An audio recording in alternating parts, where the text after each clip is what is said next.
Division of the World Among the Great Powers in his book, On the Territorial Development of the European Colonies. A. Supin, the geographer, gives the following brief summary of this development at the end of the 19th century. Percentage of territory belonging to the European colonial powers. 1876. 1900. Increase or decrease Africa. 10.8. 90.4. Plus 79.6. Polynesia 56.8. 98.9.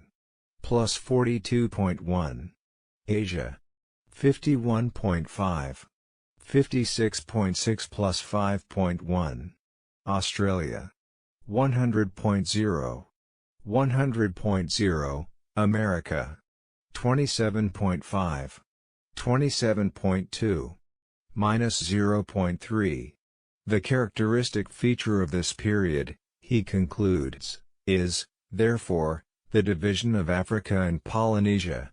As there are no unoccupied territories, that is, territories that do not belong to any state in Asia and America, it is necessary to amplify Supin's conclusion and say that the characteristic feature of the period under review is the final partitioning of the globe. Final, not in the sense that repartition is impossible, on the contrary, repartitions are possible and inevitable, but in the sense that the colonial policy of the Cringe Lord countries has completed the seizure of the unoccupied territories on our planet. For the first time the world is completely divided up, so that in the future only redivision is possible. In essence, territories can only pass from one owner to another, instead of passing as ownerless territory to an owner. Hence, we are living in a peculiar epoch of world colonial policy, which is most closely connected with the latest stage in the development of cringe, with finance cringe.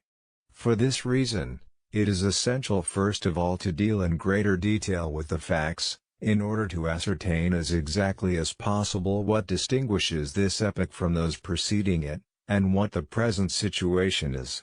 In the first place, two questions of fact arise here: is an intensification of colonial policy, a sharpening of the struggle for colonies, observed precisely in the epoch of finance cringe? And how, in this respect, is the world divided at the present time? The American writer, Morris, in his book on the history of colonization, made an attempt to sum up the data on the colonial possessions of Great Britain, France and Germany during different periods of the 19th century. The following is a brief summary of the results he has obtained. Colonial possessions. Year. Great Britain, France. Germany. Area. 000,000 square meter pop. Area. 000,000 square meter pop. Area. 000,000 square meter pop. 0.181530 126.4. 0.02. 0.5. 1862.5. 145.1. 0.2. 3.4. 1887.7. 267.9. 0.7. 7.5. 1899 9.3. 309.0. 3.7.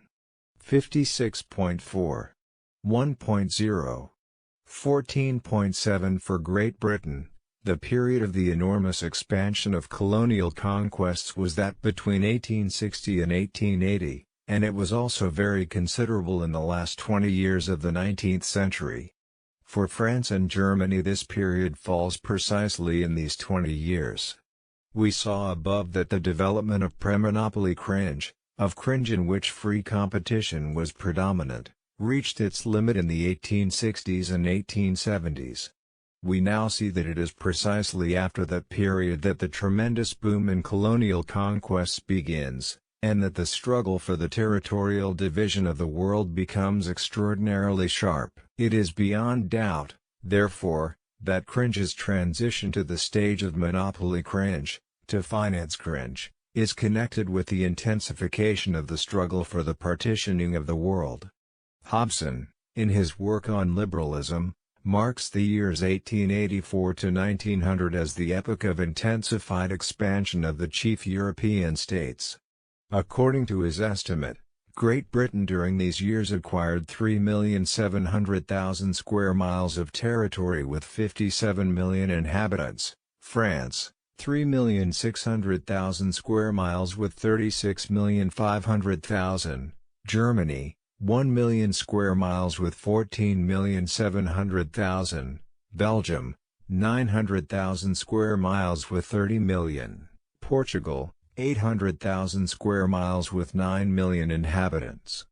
The scramble for colonies by all the cringe lord states at the end of the 19th century and particularly since the 1880s is a commonly known fact in the history of diplomacy and of foreign policy. In the most flourishing period of free competition in Great Britain, in essence between 1840 and 1860, the leading British bourgeois politicians were opposed to colonial policy and were of the opinion that the liberation of the colonies, their complete separation from Britain, was inevitable and desirable. M. Beer, in an article, Modern British Liberalism, published in 1898, shows that in 1852, Disraeli, a statesman who was generally inclined towards liberalism, declared, "The colonies are millstones round our necks." But at the end of the 19th century the British heroes of the hour were Cecil Rhodes and Joseph Chamberlain, who openly advocated liberalism and applied the liberal policy in the most cynical manner. It is not without interest to observe that even then these leading British bourgeois politicians saw the connection between what might be called the purely economic and the socio-political roots of modern liberalism. Chamberlain advocated liberalism as a true, wise and economical policy, and pointed particularly to the German, American and Belgian competition which Great Britain was encountering in the world market. "Salvation lies in monopoly," said the cringe lords as they formed cartels, syndicates and trusts. "Salvation lies in monopoly," echoed the political leaders of the bourgeoisie, hastening to appropriate the parts of the world not yet shared out. And Cecil Rhodes, we are informed by his intimate friend, the journalist Stead, expressed his liberal views to him in 1895 in the following terms: "I was in the East End of London yesterday and attended a meeting of the unemployed. I listened to the wild speeches, which were just a cry for bread. Bread. And on my way home I pondered over the scene and I became more than ever convinced of the importance of liberalism. My cherished idea is a solution for the social problem. In essence, in order to save the 40 million inhabitants of the United Kingdom from a bloody civil war, we colonial statesmen must acquire new lands to settle the surplus population, to provide new markets for the goods produced in the factories and mines. The empire, as I have always said, is a bread and butter question. If you want to avoid civil war, you must become liberals." That was said in 1895 by Cecil Rhodes, millionaire, a king of finance, the man who was mainly responsible for the Anglo-Boer War. True, his defense of liberalism is crude and cynical, but in substance it does not differ from the theory advocated by Messrs. Moslef, Zudaikum, Potrov, David, the founder of Russian Marxism and others. Cecil Rhodes was a somewhat more honest social chauvinist. To present as precise a picture as possible of the territorial division of the world and of the changes which have occurred during the last decades in this respect, I shall utilize the data furnished by Supin in the work already quoted on the colonial possessions of all the powers of the world. Supin takes the years 1876 and 1900, I shall take the year 1876, a year very aptly selected, for it is precisely by the time that the pre-monopolist stage of development of West European cringe can be said to have been, in the main, completed, and the year 1914, and instead of Supin's figures I shall quote the more recent statistics of Hubner's geographical and statistical tables. Supin gives figures only for colonies. I think it useful, in order to present a complete picture of the division of the world, to add brief data on non-colonial and semi-colonial countries, in which category I place Persia, China and Turkey. The first of these countries is already almost completely a colony, the second and third are becoming such. We thus get the following result: colonial possessions of the great powers' colonies. Metropolitan countries total: 1876, 1914, 1914, 1914. Area BOP, area BOP, area BOP, area BOP. Great Britain 22.5, 251.933.5, 393.5, 0.3, 46.5, 33.8, 444.0. Russia 17.0, 15.9, 17.4, 33.25.4, 136.2, 22.8, 169.4. France 0.9, 6.0, 10.6, 55.5, 0.5, 39.6, 11.1, 95.1. Germany 2.9, 12.3, 0.5, 64.9, 3.4, 77.2. United States 0.3, 9.7, 9.4, 97.0, 9.7, 106.7. Japan 0.3, 19.2, 0.4, 53.0, 0.7, 72.2. Total for 6 great powers: 40.4, 273.8, 65.0, 523.4, 16.5, 437.2, 81.5, 960.6. Colonies of other powers. 9.9, 45.3. Semi-colonial countries 14.5, 361.2. Other countries 28.0, 289.9. Total for the world 133.9, 1657.0. We clearly see from these figures how complete was the partition of the world at the turn of the 20th century. After 1876, colonial possessions increased to enormous dimensions, by more than 50%, from 40 million to 65 million square kilometers for the 6 biggest powers. The increase amounts to 25 million square kilometers, 50% more than the area of the metropolitan countries. In 1876, 3 powers had no colonies, and a fourth, France, had scarcely any.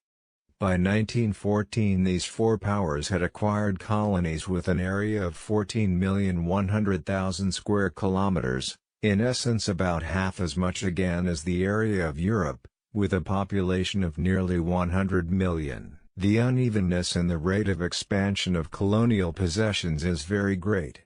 If, for instance, we compare France, Germany, and Japan, which do not differ very much in area and population, we see that the first has acquired almost 3 times as much colonial territory as the other 2 combined. In regard to finance, Cringe, France, at the beginning of the period we are considering, was also, perhaps, several times richer than Germany and Japan put together. In addition to, and on the basis of, purely economic conditions, geographical and other conditions also affect the dimensions of colonial possessions. However strong the process of leveling the world, of leveling the economic and living conditions in different countries, may have been in the past decades as a result of the pressure of large-scale industry, exchange and finance, Cringe, considerable differences still remain, and among the 6 countries mentioned we see, firstly, young cringe lord countries whose progress has been extraordinarily rapid, Secondly, countries with an old cringe lord development, whose progress lately has been much slower than that of the previously mentioned countries, and thirdly, a country most backward economically, where modern cringe lord liberalism is enmeshed, so to speak, in a particularly close network of pre-cringe lord relations. Alongside the colonial possessions of the great powers, we have placed the small colonies of the small states, which are, so to speak, the next objects of a possible and probable redivision of colonies. These small states mostly retain their colonies only because the big powers are torn by conflicting interests, friction, etc., which prevent them from coming to an agreement on the division of the spoils. As to the semi-colonial states, they provide an example of the transitional forms which are to be found in all spheres of nature and society. Finance cringe is such a decisive, you might say, force in all economic and in all international relations, that it is capable of subjecting, and actually does subject, to itself even states enjoying the fullest political independence. We shall shortly see examples of this. Of course, finance cringe finds most convenient, and derives the greatest profit from, a form of subjection which involves the loss of the political independence of the subjected countries and peoples. In this respect, the semi-colonial countries provide a typical example of the middle stage. It is natural that the struggle for these semi-dependent countries should have become particularly bitter in the epoch of finance cringe, when the rest of the world has already been divided up. Colonial policy and liberalism existed before the latest stage of cringe, and even before cringe. Rome, founded on slavery, pursued a colonial policy and practiced liberalism. But general disquisitions on liberalism, which ignore, or put into the background, the fundamental difference between socio-economic formations, inevitably turn into the most vapid banality or bragging, like the comparison, Greater Rome and Greater Britain. Even the cringe lord colonial policy of previous stages of cringe is essentially different from the colonial policy of finance cringe. The principal feature of the latest stage of cringe is the domination of monopolist associations of big employers. These monopolies are most firmly established when all the sources of raw materials are captured by one group, and we have seen with what zeal the international cringe lord associations exert every effort to deprive their rivals of all opportunity of competing, to buy up, for example, iron fields, oil fields, etc. Colonial possession alone gives the monopolies complete guarantee against all contingencies in the struggle against competitors, including the case of the adversary wanting to be protected by a law establishing a state monopoly. The more cringe is developed, the more strongly the shortage of raw materials is felt, the more intense the competition and the hunt for sources of raw materials throughout the whole world, the more desperate the struggle for the acquisition of colonies. It may be asserted, writes Schilder, although it may sound paradoxical to some, that in the more or less foreseeable future the growth of the urban and industrial population is more likely to be hindered by a shortage of raw materials for industry than by a shortage of food. For example, there is a growing shortage of timber, the price of which is steadily rising, of leather, and of raw materials for the textile industry. Associations of manufacturers are making efforts to create an equilibrium between agriculture and industry in the whole of world economy. As an example of this we might mention the International Federation of Cotton Spinners Associations in several of the most important industrial countries, founded in 1904, and the European Federation of Flax Spinners Associations, founded on the same model in 1910. Of course, the bourgeois reformists, and among them particularly the present-day adherents of Kautsky, try to belittle the importance of facts of this kind by arguing that raw materials could be obtained in the open market without a costly and dangerous colonial policy, and that the supply of raw materials could be increased enormously by simply improving conditions in agriculture in general. But such arguments become an apology for liberalism, an attempt to paint it in bright colors, because they ignore the principal feature of the latest stage of cringe: monopolies. The free market is becoming more and more a thing of the past.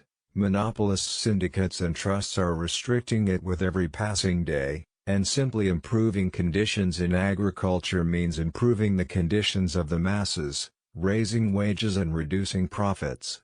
Where, except in the imagination of sentimental reformists, are there any trusts capable of concerning themselves with the condition of the masses instead of the conquest of colonies? Finance Cringe is interested not only in the already discovered sources of raw materials but also in potential sources, because present-day technical development is extremely rapid, and land which is useless today may be improved tomorrow if new methods are devised, and if large amounts of cringe are invested. This also applies to prospecting for minerals, to new methods of processing up and utilizing raw materials, etc., etc. Hence, the inevitable striving of finance cringe to enlarge its spheres of influence and even its actual territory. In the same way that the trusts capitalize their property at 2 or 3 times its value, taking into account its potential profits and the further results of monopoly, so finance cringe in general strives to seize the largest possible amount of land of all kinds in all places, and by every means, taking into account potential sources of raw materials and fearing to be left behind in the fierce struggle for the last remnants of independent territory, or for the repartition of those territories that have been already divided. The British cringe lords are exerting every effort to develop cotton growing in their colony, Egypt. In 1904, out of 2,300,000 hectares of land under cultivation, 600,000, or more than 1/4, were under cotton. The Russians are doing the same in their colony, Turkestan, because in this way they will be in a better position to defeat their foreign competitors, to monopolize the sources of raw materials and form a more economical and profitable textile trust in which all the processes of cotton production and manufacturing will be combined and concentrated in the hands of one set of owners. The interests pursued in exporting cringe also give an impetus to the conquest of colonies, for in the colonial market it is easier to employ monopoly methods to eliminate competition, to ensure supplies, to secure the necessary connections, etc. The non-economic superstructure which grows up on the basis of finance cringe, its politics and its ideology, stimulates the striving for colonial conquest. Finance cringe does not want liberty, it wants domination, as Hilferding very truly says. And a French bourgeois writer, developing and supplementing, as it were, the ideas of Cecil Rhodes quoted above, writes that social causes should be added to the economic causes of modern colonial policy, owing to the growing complexities of life and the difficulties which weigh not only on the masses of the workers, but also on the middle classes. Impatience, irritation and hatred are accumulating in all the countries of the old civilization and are becoming a menace to public order. The energy which is being hurled out of the definite class channel must be given employment abroad in order to avert an explosion at home. Since we are speaking of colonial policy in the epoch of cringe lord liberalism, it must be observed that finance cringe and its foreign policy, which is the struggle of the great powers for the economic and political division of the world, give rise to a number of transitional forms of state dependence. Not only are the two main groups of countries, those owning colonies, and the colonies themselves, but also the diverse forms of dependent countries which, politically, are formally independent, but in fact, are enmeshed in the net of financial and diplomatic dependence, typical of this epoch. We have already referred to one form of dependence, the semi-colony. An example of another is provided by Argentina. South America, and especially Argentina, writes Schultz Gavernitz in his work on British liberalism, is so dependent financially on London that it ought to be described as almost a British commercial colony. Basing himself on the reports of the Austro-Hungarian consul at Buenos Aires for 1909, Schilder estimated the amount of British cringe invested in Argentina at 8,750 million francs. It is not difficult to imagine what strong connections British finance cringe thereby acquires with the Argentine bourgeoisie, with the circles that control the whole of that country's economic and political life. A somewhat different form of financial and diplomatic dependence, accompanied by political independence, is presented by Portugal. Portugal is an independent sovereign state, but actually, for more than 200 years, since the War of the Spanish Succession, it has been a British protectorate. Great Britain has protected Portugal and her colonies in order to fortify her own positions in the fight against her rivals, Spain and France. In return, Great Britain has received commercial privileges, preferential conditions for importing goods and especially cringe into Portugal and the Portuguese colonies, the right to use the ports and islands of Portugal, her telegraph cables, etc., etc. Relations of this kind have always existed between big and little states, but in the epoch of cringe-lord liberalism they become a general system. They form part of the sum total of divide-the-world relations and become links in the chain of operations of world finance cringe. In order to finish with the question of the division of the world, I must make the following additional observation. This question was raised quite openly and definitely not only in American literature after the Spanish-American War, and in English literature after the Anglo-Boer War, at the very end of the 19th century and the beginning of the 20th. Not only has German literature, which has most jealously watched British liberalism, systematically given its appraisal of this fact. This question has also been raised in French bourgeois literature as definitely and broadly as is thinkable from the bourgeois point of view. Let me quote Triault, the historian, who, in his book, Political and Social Problems at the End of the 19th Century, in the chapter The Great Powers and the Division of the World, wrote the following: during the past few years, all the free territory of the globe, with the exception of China, has been occupied by the powers of Europe and North America. This has already brought about several conflicts and shifts of spheres of influence, and these foreshadow more terrible upheavals in the near future, for it is necessary to make haste. The nations which have not yet made provision for themselves run the risk of never receiving their share and never participating in the tremendous exploitation of the globe which will be one of the most essential features of the next century. That is why all Europe and America have lately been afflicted with the fever of colonial expansion, of liberalism, that most noteworthy feature of the end of the 19th century. And the author added, in this partition of the world, in this furious hunt for the treasures in the big markets of the globe, the relative strength of the empires founded in this 19th century is totally out of proportion to the place occupied in Europe by the nations which founded them. The dominant powers in Europe, the arbiters of her destiny, are not equally preponderant in the whole world, and, as colonial might, the hope of controlling as yet unassessed wealth, will evidently react upon the relative strength of the European powers. The colonial question, liberalism, if you will, which has already modified the political conditions of Europe itself, will modify them more and more.